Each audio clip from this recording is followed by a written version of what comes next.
Well, good morning, good people. Mark Holmes here, and as always, I appreciate each and every one of you guys. I want to give you a update on where everything is as I've been going through this journey. I've gone through a complete lifestyle change, and it is crazy that I did not realize. Hey, good morning, Kitty. Mom will be down to fix, because she fixes you breakfast like I don't know. With the eggs and the tuna and the salmon and the cat food. I don't know how she feeds. Okay. So your mom will be down in a few minutes. So I have gone through, and things that I used to eat and enjoy, I stopped eating. Processed foods. Here's the reality of it is, processed foods are engineered to keep you hungry. They get the right blend of sugar, of salt, of sweetness and things that create food cravings. Now, I'll eat some snacks. I'll eat a banana, and I'll grab some of the au naturals, turkey or ham, or some cheese slices or some cottage cheese. But for the most part, I'm eating dinner, and you guys have seen what I've been eating for dinners. Yesterday we had smoked ribs and cucumber salad and potato salad, and it was incredible. I've had all kinds of different burgers that have been great, with mushrooms and onions and everything else. I've done spaghetti. I've made cinnamon raisin bread. The difference isn't so much the type of foods that I've been eating. It's because it's not the ultra processed. Eating real food. For example, here's what I've done. Look at this. See this? This is homemade salsa. I smoked the tomatoes, the onions, and the peppers, and I jarred this. I canned this myself last night. 8 quarts of this. Pints of this. Look at this. Peppers. Made these. 8 more quarts. I had 8 earlier, so I've got hot peppers for sandwiches and things. And I said, I'm going to do an experiment here.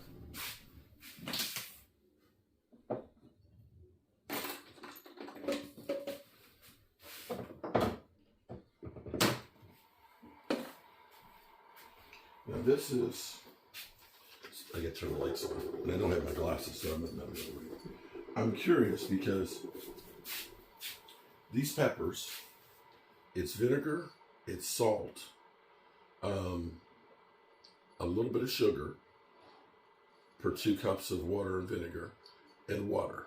That's all it takes to preserve this, and this will be good for a couple of years. Let's see what's in this one. Peppers, water, sea salt,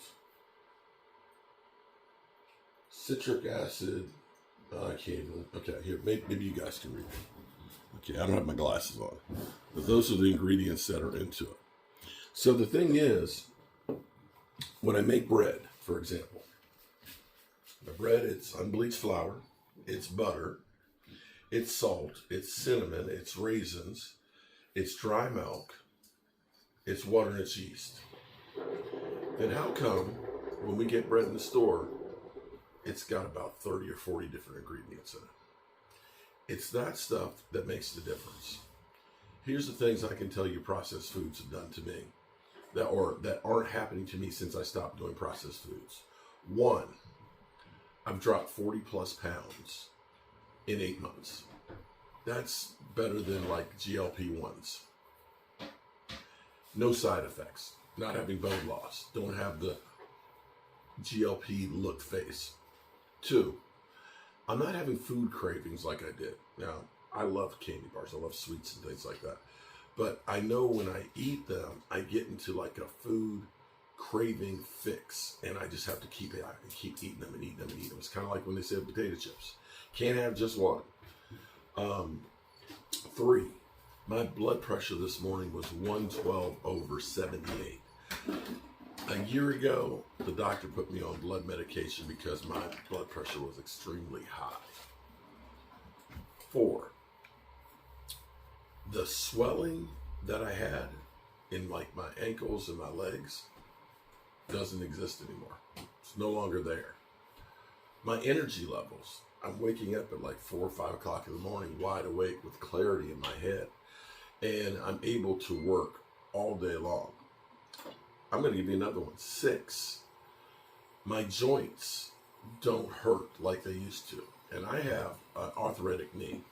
My knee has been so bad that my orthopedist for the last 8 years has been talking about me getting a knee joint replacement. With the weight loss, I want you to understand that with every pound, when you take a step, that's like taking 4 pounds off of that shock. So it's like taking 160 pounds off of it. I have had the hyaluronic acid shots in my knee, but that got me to the point where I could actually start moving more. And I'm doing things with my knees. I couldn't do this. I couldn't raise my knee up that high, not even close a year ago. And I'm going to look and say that's a multitude of things. It is moving more, definitely moving more, because I will go to the gym. I've probably been to the gym maybe 12 times, but I'm going to try and go more often because I'm doing strength training for my knee because it helps it out. I am, from time to time, when I go home, I do eat Saratoga pizza because it's the best pizza in the world. But I don't go eat fast foods. Have not had anything fast food, I think, since March. I think he had Taco Bell because my brother was here doing some work and he wanted Taco Bell. So I had 3 tacos. That was the last time. And I'm okay with that. The candies that are fake. I do get dark chocolate stuff from the Amish store. I still eat some of those. And I will eat ice cream from time to time. But what I've found is food tastes so much better now that it's not ultra processed. That smoked salsa, I'm going to tell you, it is incredible. And it feels good. It's got a texture to it. And the foods I'm eating actually have colors to them. Now, I haven't been eating salads because we don't know about the lettuce, and it's not the time of year you can grow lettuce. But definitely these changes have been working really well for me. Yes, Kitty, you're playing with my leg here. I know you want breakfast, but I don't know the ratio to feed you. So that's the update. I did watch a video yesterday about ultra-processed foods, a European study where they realized that a lot of the issues that we have are because of the ultra-processed foods. So keep that in mind. In fact, I'll play that video on here. All right, I'm gonna get my coffee and I'm gonna go out here. I'm gonna water the plants and pick some more pears. I'm gonna take these pears to my mom so she can can. These are the only peppers that I have left at the moment, but I'll grow some more. And I've got all kinds of spices and herbs that we're going to start drying for the wintertime. But look at this. Isn't this beautiful? Look at that. That's real food. And I'm enjoying learning how to can. I'm going to get some more tomatoes. And I'm going to probably make spaghetti sauce and freeze that too. But yeah, I'm happy with that. And shake that up to get the liquid in there. But look how thick that is in there. That's nice. All right, people. See you soon. Ultra-processed foods, a topic that's been getting a lot of attention lately, including from our government. More than half the calories we eat come from ultra-processed foods. Our next guest calls them, quote, the main driver of disease, disability, and death in the United States. Dr. Dariush Mozaffarian is the director of the Food is Medicine Institute at Tufts University. His new book is called Food is Medicine, and it's due out in October. Doctor, good morning. Good to see you. Yeah, thank you. Nice to be here. So we were just talking during the commercial about ultra-processed foods versus processed foods. I mentioned that tuna fish is processed foods. Canned vegetables are considered processed foods, but you define ultra-processed foods as what? So, we've always processed foods throughout human history, and processing is okay. But in the last, 20 or 30 years, we've made foods, unrecognizable. And so ultra-processed foods are basically made with processes or additives that you wouldn't find in a home kitchen. They're molecularly disassembled often with, the actual molecules of food put back together, which loses all the natural food structure. And so you can't actually tell, what the original food was. They'll have contaminants from the packaging. They're often very, very high in additives and preservatives and other negative compounds. And they've lost often because of the processing, kind of the natural bounty of nature, the really healthy nutrients and prebiotic fibers that nourish us and nourish our gut. So what does that evidence, that scientific evidence, tell us about what those foods, ultra-processed foods, do to our health? So I think what's really important is the processing itself, independent of kind of the common nutrients, has bad effects on our health. And there have been now over 100 studies around the world that have shown that these foods, when consumed, lead to obesity, diabetes, heart disease, dementia, poor mental health, even depression, anxiety. And 3 controlled trials, randomized trials, showing that people overeat without even noticing it. And so they're basically many of the modern ills of humanity relate to ultra-processed foods. But your comment about the main driver of disease, disability, and death in this country, that's what really caught my eye when we were talking about it in the meeting yesterday. Isn't part of the problem, too, though, it's less expensive, and that's why people gravitate to it? Yeah, this is one of the challenges right now is we've driven food to be as cheap as possible. And when you put cheap ingredients in it, the often commodity crops that might have also pesticides or other contaminants, and they don't actually taste that good with these really cheap ingredients. What do you want us to do?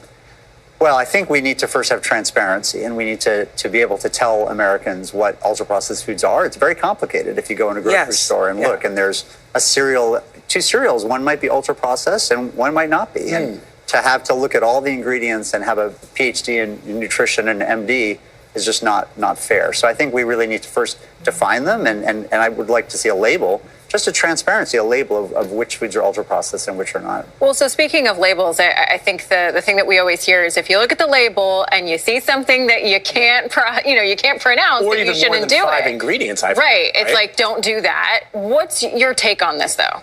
It's a good general rule, but like most things in nutrition's complicated, and so it doesn't work perfectly. And so as one example, you might see corn syrup. You can obviously read that, but that's a marker of ultra-processing if you have high fructose corn syrup.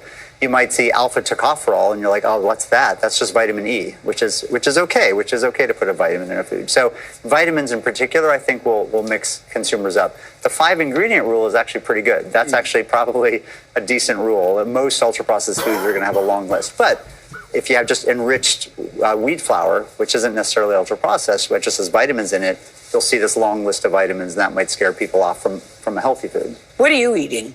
I would say I eat, we were talking about kind of the traditional Mediterranean diet. I eat sort of, fruits and vegetables and nuts and seeds and beans and fish. And what's amazing is if you can eat that way, if you have the knowledge and time and ability to do it, it's delicious, it tastes better, you feel better. I think most Americans are walking around feeling sick most of the time because of their food, and it's become the new normal. Do you think that, does the body, help me understand something, can the body distinguish between high fructose corn syrup and natural sugar? So there's a lot of controversy about that, and I think on average, most sugars probably have similar effects. There is some evidence that honey or agave or some of these other more kind of sweeteners that aren't just sugar do have different effects and are probably better for you. But probably, pure regular table sugar and high fructose corn syrup aren't that different. Ultra-processed food, it's the whole package. It's everything in them together that seems to be causing harm. Well, Dr. Darish Mozaffarian, you're giving me something to aspire to, hearing your diet. So you're saying tonight. get rid of the Pop-Tarts and the Twinkies. That's what you're saying. Never.